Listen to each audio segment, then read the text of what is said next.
Welcome to another episode of Code Breakers, the podcast that empowers you to overcome life's challenges and tap into your full potential. I'm Sam, your host. I'm going to try to keep today's episode fairly brief, but I do hope that you'll glean some helpful advice as you navigate wherever you are in your unique transformation journey. It's so hard to believe that the end of 2023 is just around the corner. Personally, I enjoy this time of year not only for the nostalgia, the time with family and friends, and the coziness of it all, but I particularly love this time of year because it tends to be a season of gratitude and reflection. Folks just seem to be more aware of these concepts and more willing to embody them. Gratitude and reflection have been pivotal pillars on my path from being negatively affected by a chaotic introduction to life to where I am today.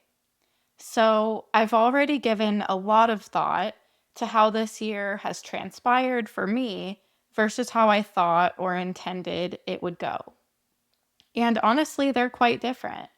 But I have a lot to be thankful for, and hopefully you have a lot to be thankful for too. I think this year and this current moment in time should be a reminder of the blessings and privileges many of us enjoy on a daily basis that are inaccessible in other parts of the world. I think it should also serve as a reminder of the importance of being aware, educated, involved, and I truly believe that world suffering and devastation, whether at home or abroad, this type of devastation and the divisive response to it is exactly why we, humanity, needs to embark on the journey of healing and transformation. Change, I fundamentally believe. Change on a systemic level, change at the national level, at the global level, it all starts with individual change, personal change, self-leadership, which is something I want to hone in on today as kind of an overarching topic or theme.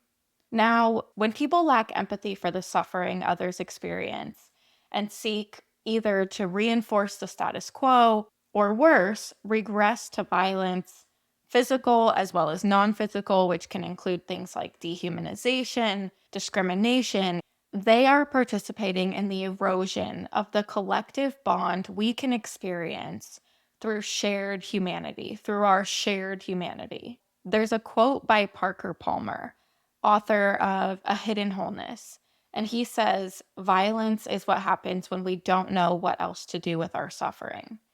So it's my belief, it's my personal belief, and likely a pretty privileged one, that that person who reliably lacks empathy is in some way suffering just as badly, if not worse.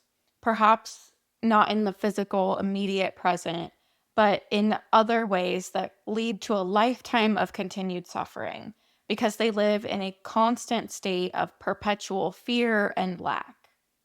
And their incapacity to bear witness to another's pain also incapacitates their ability to bear witness to another's joy, their elation, their victory, at least not without jealousy or negativity. You know these people. They seem to just live sad, limited, closed off, angry lives. And their internal suffering bleeds over to espoused negativity and hatred. So, more importantly, and really what I want you to remember from this part, is that the root cause of this actually has to do with trauma, with unresolved trauma. So, to explain my thought process here, we're going to jump into neuroscience. So, hang out with me for just a second. The structure and function of our brain influences our thoughts, emotions, and perceptions. Our brains are composed of these elaborate networks of neurons, and the connections between these neurons form something called neural pathways. These pathways become kind of the communication channels through which information travels in the brain. As we encounter and interact with the world around us, our brains continuously receive and process input and stimuli that constantly either reinforces our perspectives or through intentional effort, mindfulness, and being aware and conscious of our thoughts, we can actually reshape our perspective on life. And I believe that is where true lasting change actually comes from. First at the individual level, then rippling through our circles of influence, the people we spend the most time with, and so on and so forth. These neural pathways are highly malleable during childhood development and early adolescence, but thankfully, we do retain our capacity for something called neuroplasticity, the ability to rewire our brains into adulthood. It's at a lesser extent, but the good news is that we can do things to increase our plasticity and the likelihood that the new habits and thought patterns or beliefs we're trying to form actually stick. Activities that challenge our brain, like learning new skills, being physically active, exercising regularly, partaking in a reasonable amount of social engagement, because we are, after all, social beings and we need this.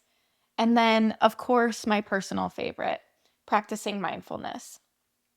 So, this on top of a balanced diet and getting adequate sleep all contribute to brain health and plasticity. But ultimately, simply living a life that prioritizes your mental and physical well being is most important. And it will increase your ability to improve your brain and your mindset health throughout your life. Now, this is especially useful for complex trauma survivors or childhood trauma survivors, as research suggests that there are critical periods during early childhood and adolescence when the brain is particularly malleable.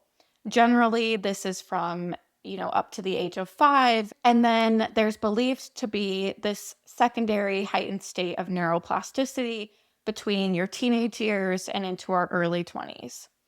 During these critical periods, experiences, interactions, our environmental stimuli, they all play a crucial role in shaping our neural pathways and therefore our perceptions, our emotional processing, and social cognition.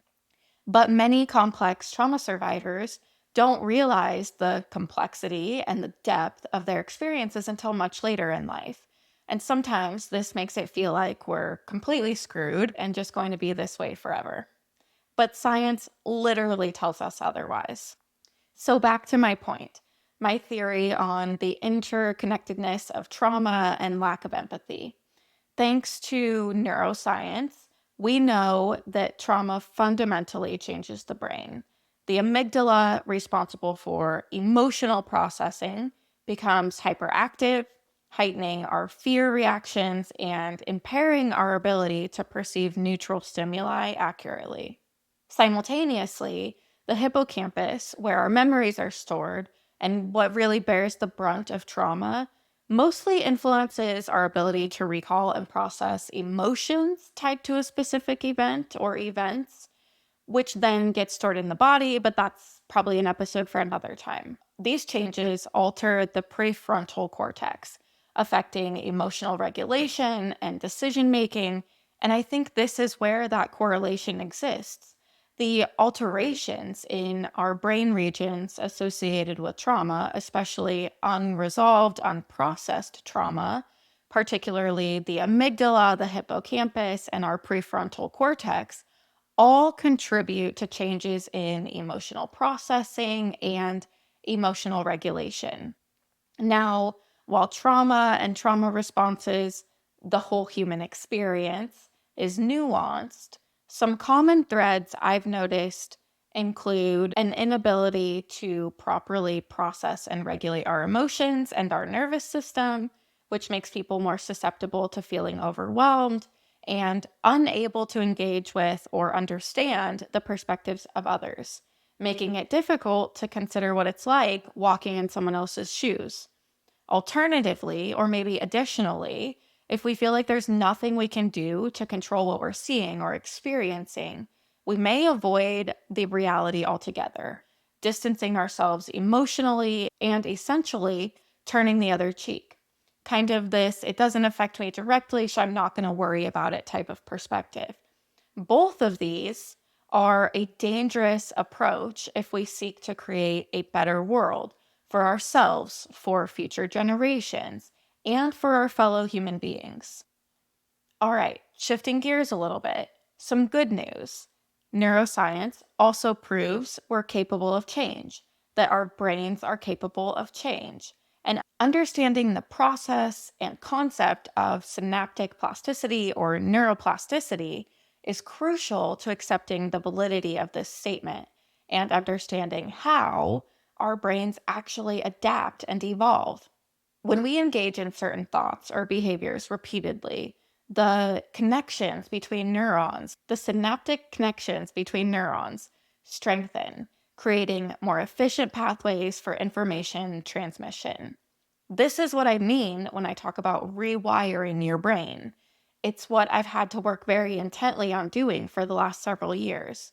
And after a round or two of SGB, I saw all the work I did to rewire my brain almost immediately pay off. It was like, imagine opening day for a brand new complex interstate system of positive thoughts and beliefs. All this to say that I speak from personal experience when I say that it is possible to see the world one way and go through a process that fundamentally alters your perception of life. Understanding these elements of neuroscience and combining that with effective self leadership allows you to take control of that transformative process and to start aligning your beliefs and your perceptions, your desires, and your mindset according to your personal vision for success. And your ability to do this is all backed by science. So let's talk self leadership for a moment. First of all, what is it? It is the ability to guide and direct yourself toward achieving your goals, managing your emotions, and making positive choices in alignment with your values. It is taking proactive steps to control and direct your thoughts and behaviors and emotions rather than being solely reactive to external circumstances. Now, some key elements of this are self awareness, understanding your strengths, weaknesses, values, and emotions, recognizing personal tendencies, preferences. And this is really important. Understanding the impact of your actions on not just yourself, but others as well. And the impact on others is especially critical.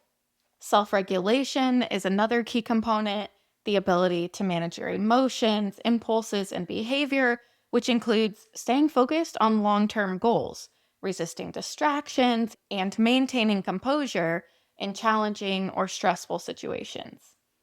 Self leadership requires motivation. You have to cultivate that inner drive and determination to pursue your goals, set and work towards personal and professional aspirations with enthusiasm and persistence. And you need to be aware and don't be afraid to change direction if you've lost that enthusiasm. Reflect on why and consider updating your goals. Just stay focused on your long term vision. And this is kind of a perfect lead in into the importance of goal setting and adaptability in self leadership. First of all, you have to have some sort of vision for yourself. All of this is dependent on that. Then you need to create some clear, achievable, realistic, but a little bit scary goals for yourself. You want to push the boundaries of what you think is possible while giving yourself something to aim for that still feels relatively achievable. And because things aren't always going to go as expected, like I said, maintain an eye on that long term vision while being flexible in the day to day and the exact details on how you're going to get there. And just be open to new possibilities and insights emerging from your experiences. And learn from those experiences, right? And adjust your strategy and your goals when necessary. I think just a word of caution, avoid changing them too frequently because then you might be chasing a moving target. And this could be a sign that you're too unclear in your long term vision to proceed with the nitty-gritty steps of planning your transformation just yet. So take a moment, take a step back to kind of reestablish that foundation. And lastly, a little bit more tactical, but important nonetheless, self-leadership also requires you to manage your time effectively and get really good at decision making. You have to develop strong boundaries, be willing to say no to things that don't align with or support your vision, your goals, and your development, and probably set some boundaries at home with your partner or with other family members, and make intentional decisions that align with your values, your vision, and your long-term objectives. Through intentional mindfulness and awareness, you can essentially recreate your reality through the clarification, enhancement, and development of your beliefs, values, and perceptions, which all influence your actions, the people you associate with, the habits you employ on a daily basis, the way that you operate, and how you show up in the world.